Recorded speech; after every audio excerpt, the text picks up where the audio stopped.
Sir,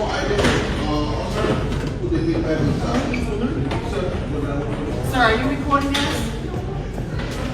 Are you recording this? Yes. You can record in there. I can record here too. You can record the exhibit, sir. I can record here too. Well, you can find out yourself. I know the rules.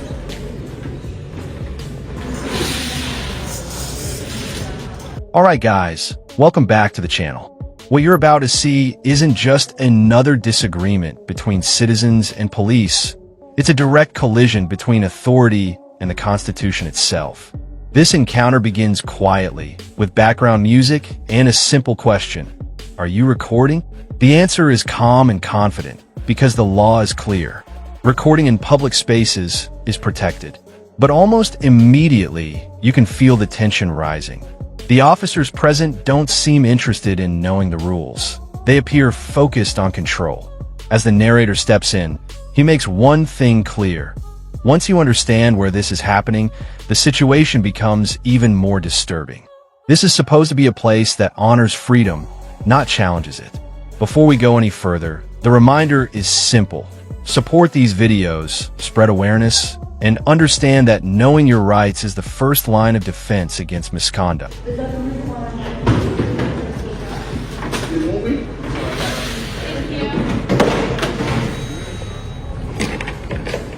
Brother, Yes, sir. may I have your name, please? Oh, my name is Officer Kamara. Thank you. What is it? Kamara, C-A-M-A-R-A. C-M... C-A-M-A-R-A. Camera, like, Camera. oh, thank you. Oh, no wonder you have no problem with my camera. Awesome, thank you. Oh, I've never, you got the coolest name, bro. Oh, yeah.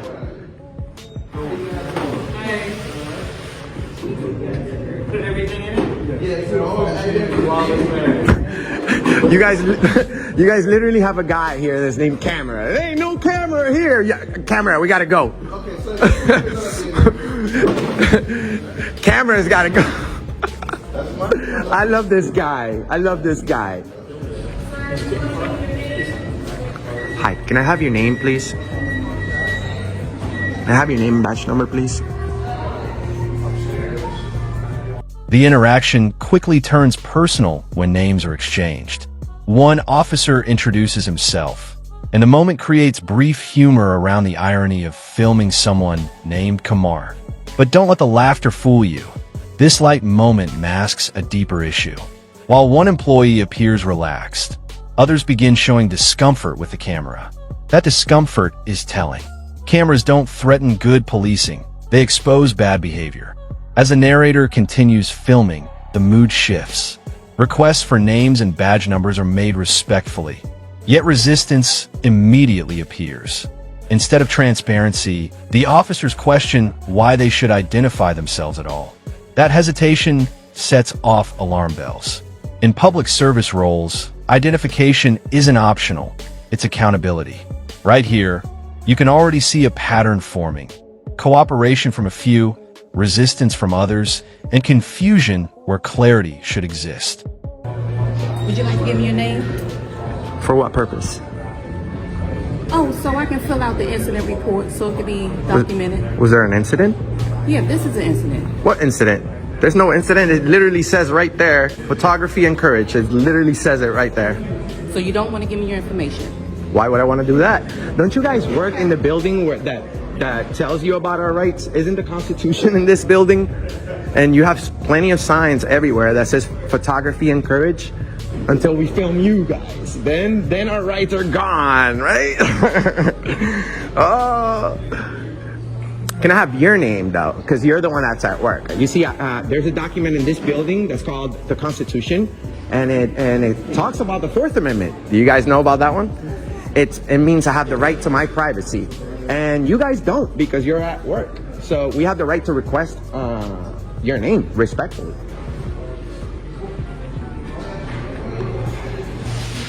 So may I know your name and badge number?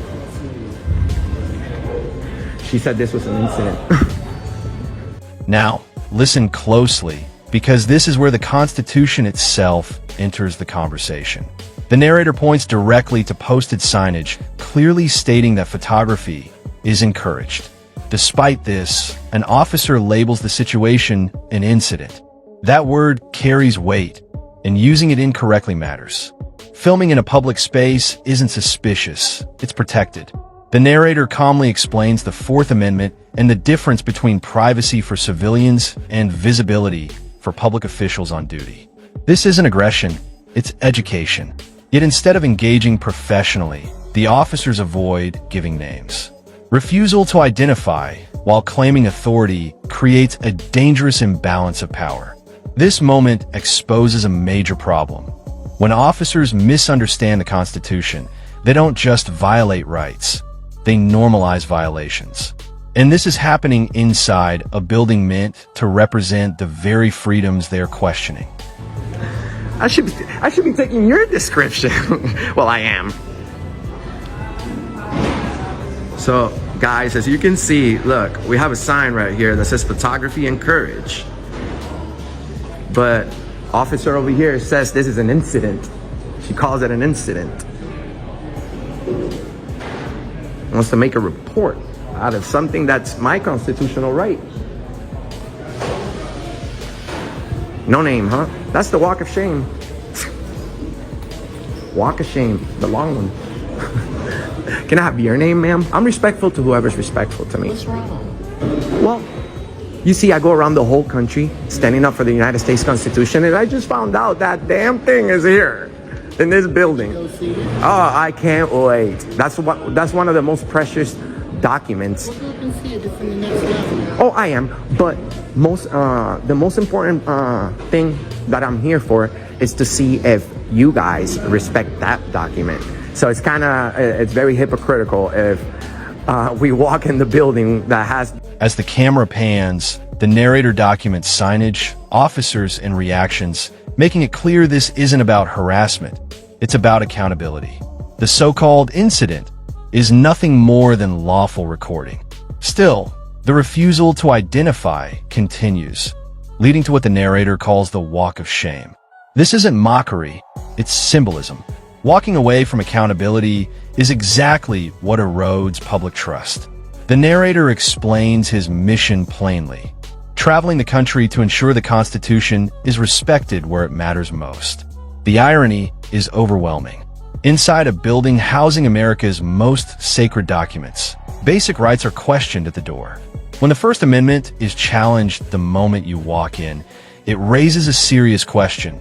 What rights remain if the foundation itself is ignored? The document that says we have these rights, and right when you walk in, the First Amendment is tampered with, interfered with. The Second Amendment is also out the door. The Fourth Amendment is out the door. So what rights are we really talking about if you don't have any once you walk in?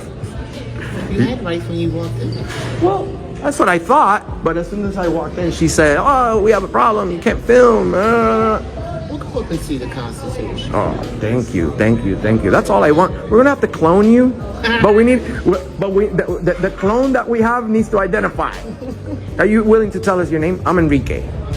Look, she asked for my name and I didn't. I see it. Jacqueline. Aha, Do they call you? Cool. Do they call you Jackie? They call me Jacqueline. Jacqueline, thank you so much for being nice. You're welcome, baby. See it, the Bill of Rights is up there. Declaration is up there. It's in the rotunda. Thank you. You're very nice. You may want to have a word with her. By the way, we have 100 million. The discussion deepens as the narrator explains how multiple amendments appear to be disregarded simultaneously. Freedom of speech, the right to bear arms, and protection against unreasonable searches all seem to vanish the moment authority feels uncomfortable. But then a shift happens. Another employee steps in, calm, informed, and respectful. This person acknowledges the Constitution and confirms what the law actually says. Photography is allowed, encouraged even. This moment proves something crucial. The issue isn't policy, it's training. When one employee understands the law and another doesn't, the problem becomes systemic. The narrator willingly provides his own name, demonstrating transparency. That single act contrasts sharply with earlier refusals and highlights the imbalance. Accountability shouldn't be selective, it should be standard. Views on our channel, so let her know. A lot of people are gonna see it. You have a great day.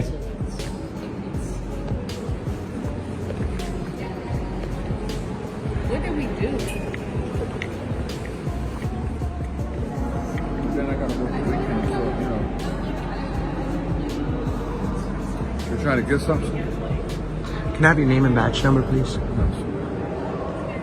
Isn't it part of your policy? No. Why do you need Are you a police officer? You're a lieutenant, right? Well, why do you need that? No, because you're a lieutenant. You know that you should identify yourself. Really? So you're just the unidentified police officer in here? Thanks for asking. You have the right to ask.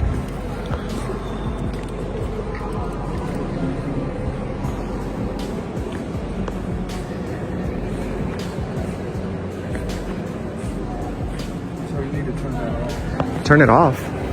You pointed towards me for I can. It's literally, isn't the Constitution here? Yeah. Isn't photography encouraged here? Except not to you, not towards you, right? You asked me my name, did you? And you refused. Now, things escalate again. A higher-ranking officer questions the recording and demands it be turned off. This is where authority oversteps. The narrator pushes back, pointing once again to posted signs and constitutional protections. The contradiction is undeniable. Officers asking for identification while refusing to identify themselves. That's not law enforcement. That's control without accountability. The narrator remains firm, reminding them that uniforms, badges, and name tags exist for a reason. Public servants don't get anonymity while exercising authority. The camera keeps rolling, not to provoke, but to document. And that's exactly why it's uncomfortable for some. Cameras don't lie, and this interaction is being preserved exactly as it unfolds. Kid, can I know your name? You're an employee, bro. You have a name tag. What's my name tag say? What if I can't read?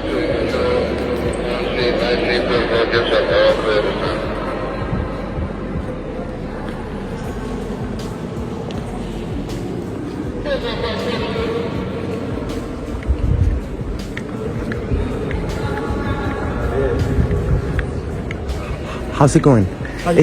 Is this the United States Constitution? This is the Constitution. How come your officers have a problem with it? We're public service, and we don't have no problem with it, sir. Well, he says I can't film, and there's a big sign right there that says that photography is encouraged. So what's the problem? It's encouraged, sir. It is? Yes. Even to you guys. We can film you guys, right? We're public service. Thank you, man. I appreciate you. Is there any way we can take you to the cloning lab real quick so that we can replace you with other employees that don't know about our rights and go ahead and automatically snitch? We will welcome to the National Archives. That's fine. Here's where leadership finally steps in. A supervisor confirms that the Constitution is on display and that recording is permitted. This moment matters. It proves the narrator was right all along. The law never changed. Only the understanding of those enforcing it did. The supervisor welcomes the filming and acknowledges the public's right to record public servants. The narrator even jokes about replacing uninformed employees with educated ones. But the message is serious. Knowledge of rights shouldn't be rare. It should be required. This brief interaction restores balance and shows how quickly situations can de-escalate when officials actually know the law. Respect flows both ways when rights are honored. Man, this is... Declaration is right there, Constitution is right there, and the Bill of Rights is there, right? Okay, thank And you. the Magna Carta is downstairs. Thank you so much. Have a good one, sir. Can I have your name and badge number for the record, please? My name's right here. Could you state your name? I wish that. It's right here. C. Jackson. Thank you, Jackson. You see, you have to protect these rights fully. So just the camera guy shouldn't be like, shouldn't trigger you. Or the other guy, he told me to turn it off. At least you didn't tell me to turn it off. You know, he said to turn it off. We're welcome you, man. I hope you have a good time. Thank you. You know, I've been working 6 years Yes, sir. every day, brother, fighting for these rights, going around the country. This is the first time I actually get to see this in front of me. This is amazing. And I would die for these rights. I've been to jail many times for standing up for the First Amendment and our public photography rights. So this is what I came here to do. Thank you for being a good leader. You did the, you know, even though you weren't aware, you did the right thing by asking. The narrator takes a moment to reflect. Seeing the Constitution in person isn't just symbolic, it's personal. After years of arrests, confrontations, and sacrifices made in defense of the First Amendment, this moment represents why the fight continues. He explains that standing up for rights often comes at a cost, but it's a cost worth paying.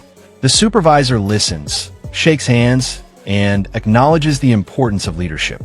This exchange contrasts sharply with earlier hostility. It shows what policing should look like: calm, informed, and respectful. When authority and accountability align, trust becomes possible again. So, can I shake your hand? Yes, sir. Thank you, brother. Keep up the good work. We need you to live another 100 years. Yeah. Take care. Oh, the U.S. Constitution, guys. Unreal.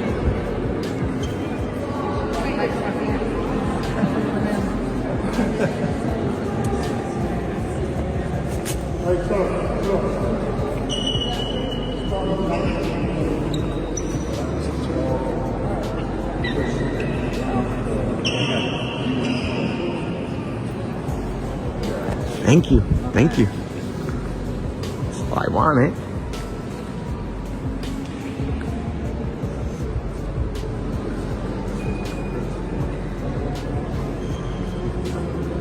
Exit's gonna be just enough. This way.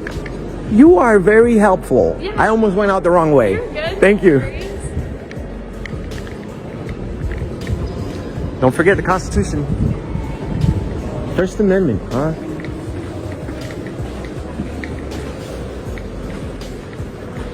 Can I have your name and batch number, please? Why do you want my name bad? Just to know who I'm speaking with, please. As the group moves toward the exit, respectful employees assist without issue. This further proves the point. Filming was never the problem. Ignorance was. The narrator reminds viewers once again about the First Amendment and why recording matters. Every peaceful interaction reinforces that the law is clear when it's understood. The camera captures helpful guidance, polite exchanges, and professionalism. These moments deserve recognition just as much as misconduct deserves exposure. Accountability isn't about hate, it's about improvement. Are you an officer here? Hey, Steve! Come here for a minute. Lower your voice, bro. Hey, Steve! Hey! Look, can I know what your name and batch number is, please? Bro, I can't do that. Why? You're a cop, right? Put your feet down for me. You don't have to do that.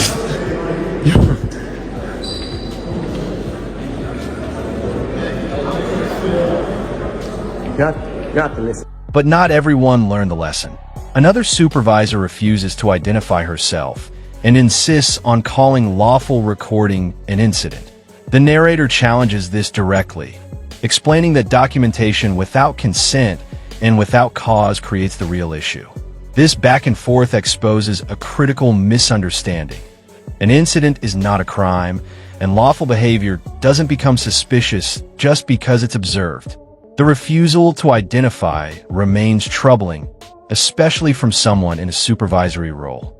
Leadership sets the tone, and here, that tone is defensive instead of transparent. That.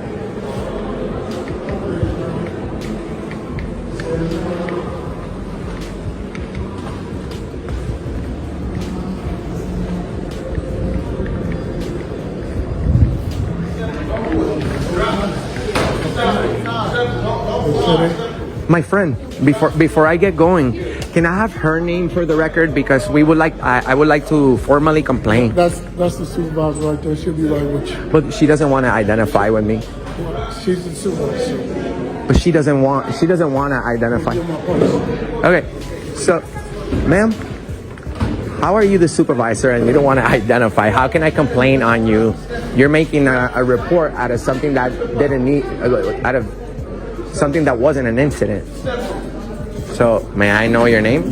Because you're reporting security events without our permission, that is considered an incident. What type of incident? It's not a crime. It's not a violation of the policy. I said it's an incident. But it's not a violation of any policy. I didn't say you violated. I said it's an incident. All right. So can I know your name, just for the record? You want to give me yours? No, sir. I don't have a problem giving you my name, but You did up here. but that's because, ma'am, you were telling me you're over here looking up and down. That's rude. First I asked your name. You kept walking, and when you ignored me, that's when I started writing down pictures, which is fine. It's not a problem. That's fine, and I'm not going to complain on you. I just want to know who I was speaking it with. doesn't matter. Well, we have the right to know who works here, ma'am. You're not comprehending who you're working at, where you're working No, at. I'm comprehending very well. No, And we I have, a right to ask who's recording. and I have a right to refuse that, but you don't I have a right to refuse. you don't. That's the thing. You have a policy. The confusion escalates when the supervisor claims she is not a police officer, despite wearing clear police identification. This contradiction raises serious concerns. If authority is displayed, responsibility follows. The narrator calls it out plainly. Impersonation, misrepresentation, and refusal to identify undermine public trust entirely. This moment highlights why civilians must stay informed and calm. Knowledge exposes contradictions faster than anger ever could. The camera continues rolling, documenting everything, because documentation is protection. You're a police officer. You have to identify. That's why you have a name tag. That's why you have a I'm not a police special police. What does that say right there? I'm not a police officer. So you're not are you impersonating a police officer? Okay, sir. You're impersonating a police officer? Because you have a jacket that says police. That's okay.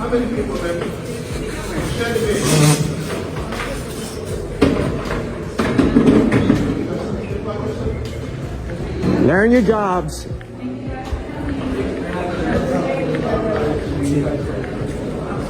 Can I have your name and batch number, please? Pardon me? May I have your name and batch number, please? For what? I just like to praise good employees. We want to know. We want to make a big deal out of the good job you're doing. What's your name?